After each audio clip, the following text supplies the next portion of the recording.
সারাদিন সচিবালয়ে আহতদের সঙ্গে উপদেষ্টাদের বৈঠক কভার করেছেন আমাদের সহকর্মী জান্নাতুল মোহনা।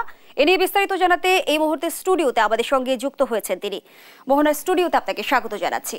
মোহনা, যেমনটি আমরা দেখছিলাম যে সচিবালয়ে দুই পক্ষের এক ধরনের বাক বিতণ্ডায় তারা জড়ায়, কি কারণে? আসলে গতকালকের যে ঘটনা ছিল, পঙ্গু হাসপাতালের সামনে একটা অনাকাঙ্ক্ষিত ঘটনা ঘটে।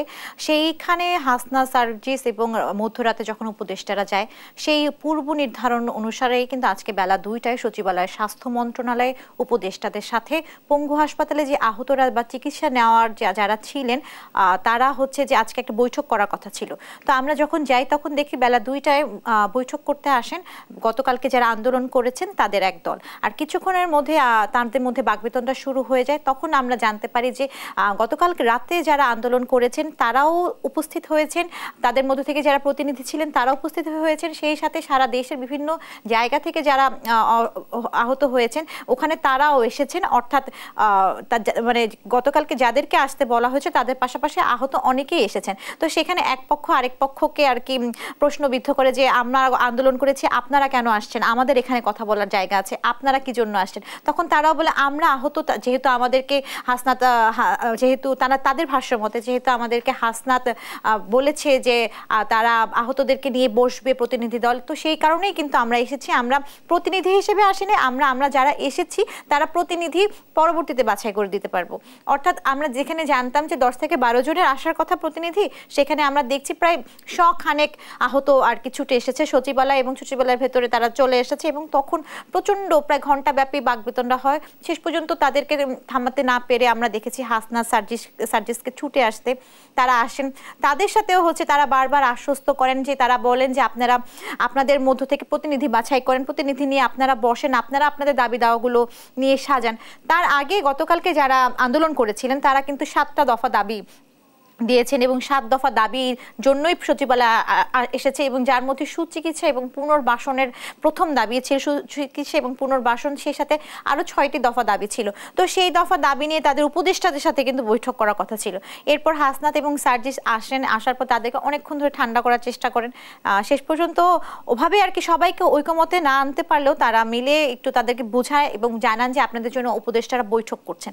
তখন বেলা 4:30 বেজে যায়, অর্থাৎ যে 2টার বৈঠকের কথা ছিল সেই বৈঠক শুরু হতেই 4:30 বাজে, এবং অবশেষে তাদের হাসনাত এবং সার্জিসের কথায় তারা উপদেষ্টাদের সাথে বৈঠকে বসতে সম্মত হন। এবং আমরা দেখি তখন উপস্থিত ছিলেন তথ্য সম্প্রচার উপদেষ্টা নাহিদ ইসলাম, ছিলেন যুব ক্রীড়া উপদেষ্টা আসিফ মাহমুদ, এবং ছিলেন মাহফুজ আলম নতুন উপদেষ্টা। এবং বৈঠকে আহতরা কি দাবি জানিয়েছেন? বৈঠকে আহতরা দাবি জানিয়েছেন, তারা বলেছেন এই বৈঠক শেষে যে 5 কার্যদিবস সময় দেওয়া হয়েছে সেই সময়ের মধ্যে একটা রূপরেখা নিশ্চিত করতে হবে, সুচিকিৎসা এবং পুনর্বাসনের লক্ষ্যে সরকারকে প্রতিজ্ঞাবদ্ধ হতে হবে, এবং দরকার পড়লে যদি দেশে চিকিৎসা সম্ভব না হয় বিদেশে সুচিকিৎসার জন্য তাদেরকে নিয়ে যেতে হবে। এ ধরনের 7টি দফা দাবি তারা জানিয়েছেন।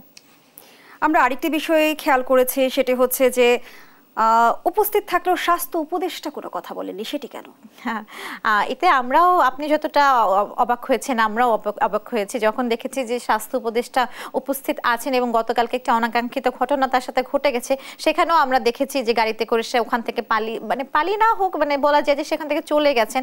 সেখান থেকে পরিস্থিতি সামলাতে হয়েছে হাসনাতকে, পরিস্থিতি সামলাতে হয়েছে সার্জিসকে। তো আজকে আমরা দেখলাম যে স্বাস্থ্য উপদেষ্টা তো ছিলেন, সেই সাথে যে বিশেষ সহকারী আর কি ডক্টর সাইদুর রহমান যাকে নিয়োগ দেওয়া হয়েছে স্বাস্থ্য মন্ত্রণালয়ে, তো তাকেই আমরা বিবৃতি দিতে দেখেছি, তাকে আমরা বলতে দেখেছি যে আজীবন পর্যন্ত যারা আহত হয়েছেন তাদের বিনামূল্যে চিকিৎসা প্রদান সহ অন্যান্য সুযোগ সুবিধা প্রদান করা হবে, তো তাদের পরিবারের কর্মসংস্থানের ব্যবস্থা করে দেওয়া হবে। এরকম বিভিন্ন দাবি আমরা কিন্তু ডক্টর সাইদের কাছ থেকে দেখেছি, কিন্তু সেখানে পুরোটা মুহূর্ত, বৈঠকের পুরো মুহূর্তে একদম চুপচাপ ছিলেন স্বাস্থ্য উপদেষ্টা। তো সেখানে আমরাও, আমাদের মনেও প্রশ্নের উদ্বেগ হয়েছে যে কেন স্বাস্থ্য উপদেষ্টা, স্বাস্থ্য মন্ত্রণালয়ের প্রধান কেন কথা বলছেন না, যেখানে তার কথা বলুক। এবং আমরা যারা গণমাধ্যম কর্মীরা আছি তারা বেশিরভাগ সময় মন্ত্রণালয়ে দেখেছি যে স্বাস্থ্য উপদেষ্টা চাইতে ও দায়িত্বরত অন্যরাই বেশি কথা বলেন। তো আসলে এই মুহূর্তে আমরা জানি না তিনি কেন কথা বলেনি, কিন্তু তাকে আমরা প্রথম থেকে শুরু থেকে দেখছি যে একটু